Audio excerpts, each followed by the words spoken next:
లెక్క చెప్తున్నారు. కానీ బ్యాంకర్ల లెక్క ప్రకారం 50 లక్షలకు పైగా రైతులు ఉన్నారు. 49,000 కోట్ల రూపాయలు మేము లోన్లు ఇచ్చున్నాం 2 లక్షల రూపు అనే మాటను బ్యాంకర్లు చెప్తా ఉన్నారు. ముందుగా మీరు కూడా ఆ మాటను ఒప్పుకున్నారు ప్రకటించినప్పుడు. బ్యాంకర్లను సమావేశాన్ని పిలిచి ముఖ్యమంత్రి మాట్లాడినప్పుడు వచ్చిన లెక్క 50 లక్షలకు పైగా రైతులు 49,000 కోట్లు.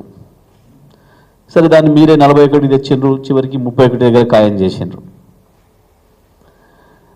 కానీ నేను ఇప్పుడు ప్రభుత్వాన్ని డిమాండ్ చేస్తూ ఉన్నా, మీరు ఇప్పటి వరకు కూడా రైతుల సంఖ్య ఇంత అని స్పష్టంగా చెప్పడం లేదు.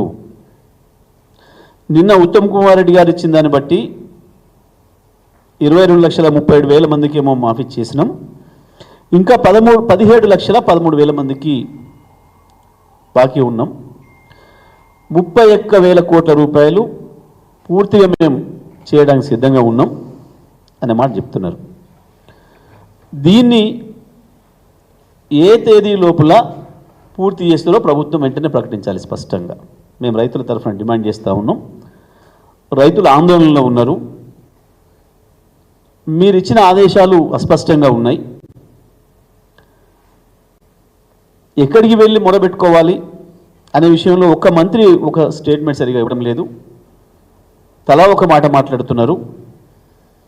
వ్యవసాయ శాఖ మంత్రి ఒక మాట మాట్లాడుతున్నాడు, ఆర్థిక శాఖ మంత్రి ఒక మాట మాట్లాడుతున్నాడు, ఇతర మంత్రులు ఇంకో మాట చెప్తున్నారు. ఆఖరి ముఖ్యమంత్రి ఏమో అయిపోయిందని డాన్స్ చేసేస్తున్నాడు. ముఖ్యమంత్రి ఏకంగా సభ పెట్టి డాన్స్ చేసేసిండు. అయిపోయింది. ఇప్పుడు చెప్పాలి ముఖ్యమంత్రి, ముక్కునే నువ్వు రాస్తావా, రాజీనామా నువ్వు చేస్తావా,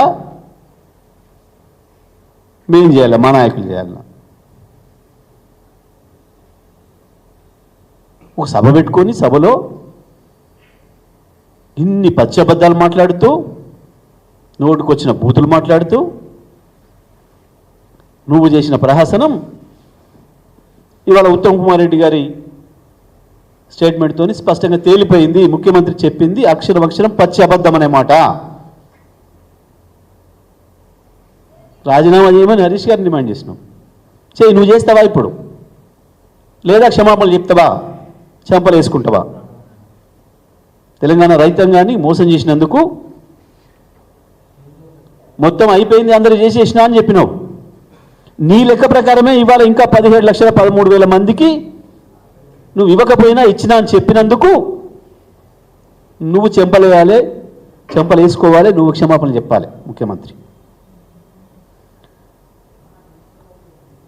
అది చేయడమే కాదు, వెంటనే ఏ తేదీ లోపల ఈ 17,13,000 మందికి కూడా రుణమాఫీ చేస్తారో వెంటనే ప్రకటించాలి ప్రభుత్వం. ఒకరేం బ్యాంకు పోమంటున్నారు, ఒకరేం వ్యవసాయ శాఖ అధికారి దగ్గర పోమంటున్నారు, ఇంకోరేం మీ సొసైటీ పోమంటున్నారు. అసలు ఎక్కడికి పోవాలి రైతులు? ఒకరేం కలెక్టర్ గారికి పోమని అంటారు.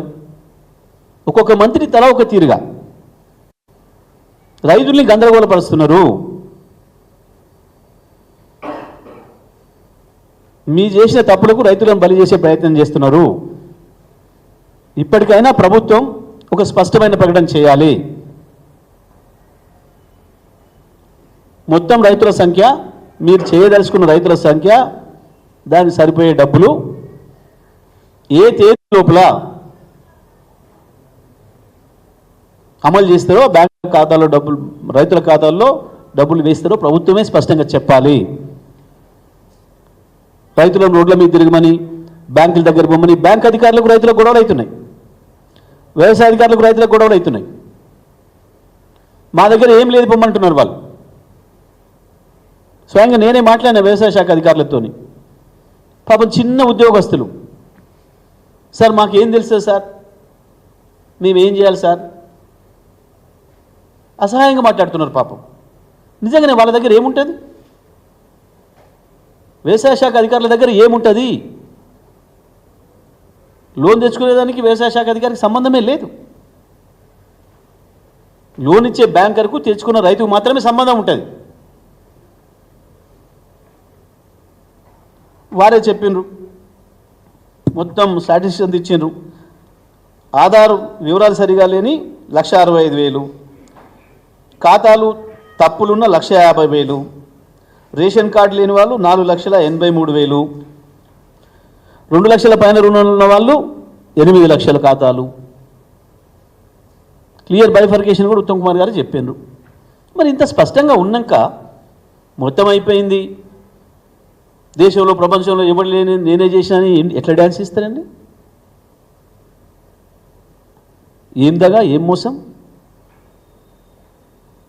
ఇన్ని లక్షల మంది రైతులను మోసం చేయొచ్చు ఒకటేసారి?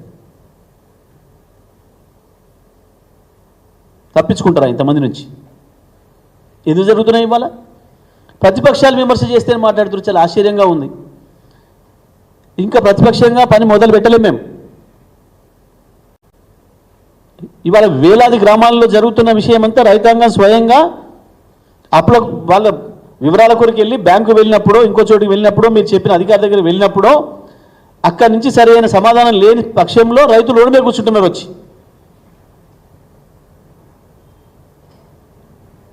మేము ప్రధాన ప్రతిపక్షంగా ఇక్కడి నుంచి మాత్రమే డిమాండ్ చేస్తూ ఉన్నాం ఇప్పటివరకు. మేమేం రైతుల దగ్గర పోయి ఆర్గనైజ్ చేయలే. పైగా రైతులు ఆందోళన చేస్తే భయపెట్టిస్తారు, పోలీస్ స్టేషన్లో పిలిచి కూర్చోబెడతారు, సోషల్ మీడియాలో పోస్టులు పెడితే భయపెట్టిస్తారు. పాపం పోలీసులు ఉపయోగించుకొని రాజ్యం చేయొచ్చు అనుకుంటున్నారు. ఇవన్నీ సాగవు, ప్రజల ఆగ్రహం ముందట మంచిది కాదు. ఇంకొకటి ఏం మాట్లాడతారండి, 2 లక్షల రుణం పైన ఉన్న రైతులు మీరు మిగతాయి కడితే మేము వేస్తాం. ఎంత ద్రోహం, ఎంత మోసం! నువ్వు వేసే 2 లక్షలు వేయి, ఆ రైతు ఆ బ్యాంక్ తీసుకుంటారు మిగతాది. రెన్యూవల్ చేయాలంటే మిగతాది కడితే చేస్తా ఉంటాడు బ్యాంకర్, కట్టుకుంటాడు ఆ రైతు. ఏదైనా ఇబ్బంది ఉన్నాయని ఆ లోడ్ ఆలస్యంగా కట్టుకుంటాడు. కానీ నువ్వేసినాక నేనే ఇస్తానేది ఏంది? ఇది ఎంత దుర్మార్గమైన కండిషన్ ఇది!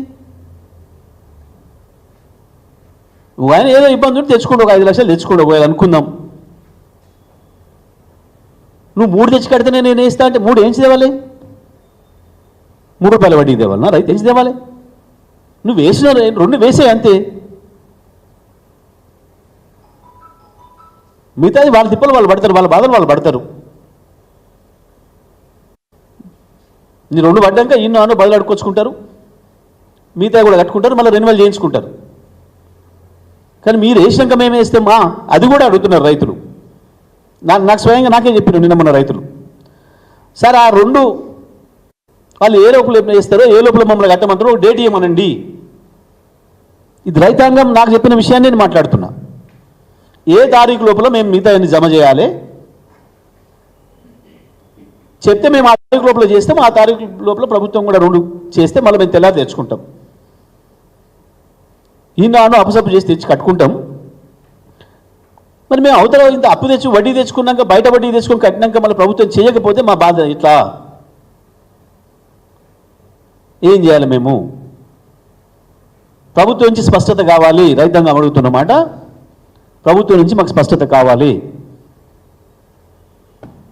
మీరు చెప్తున్న ఈ 17,13,000 మంది పైన రైతులు ఏదైతున్నారో వీళ్ళకు సమాచారం ఇవ్వండి క్లియర్గా. ఇగో ఈ తారీఖు లోపల మీకు వస్తాయి, 2 లక్షల పైన ఉన్న వాళ్ళు ఇగో ఈ తారీఖు లోపల మిగతా జమ చేయండి, మేము చేస్తాం 10వ తారీఖు నాడు. మొన్న ఆగస్టు 15 లోపల ఏదైతే చేస్తామని చెప్పిండ్రో ఆ పద్ధతుల్లో వెంటనే ప్రభుత్వం ఒక స్పష్టమైన ప్రకటన చేయాలి. ఏ తేదీ లోపల వీళ్ళందరికీ మాఫీ చేస్తారో, 2 లక్షల పైన రుణం ఉన్న వాళ్ళను ఏ తారీఖు లోపల మిగతా అన్ని కూడా బ్యాంకులో జమ చేయమని చెప్తున్నారో ప్రభుత్వం నుంచి స్పష్టత కావాలి. ఇది రైతాంగం అందరూ కూడా అడుగుతున్నమాట. అసలైన తొలి వెలుగు. ఫాలో వాట్సాప్ @తొలి వెలుగు official.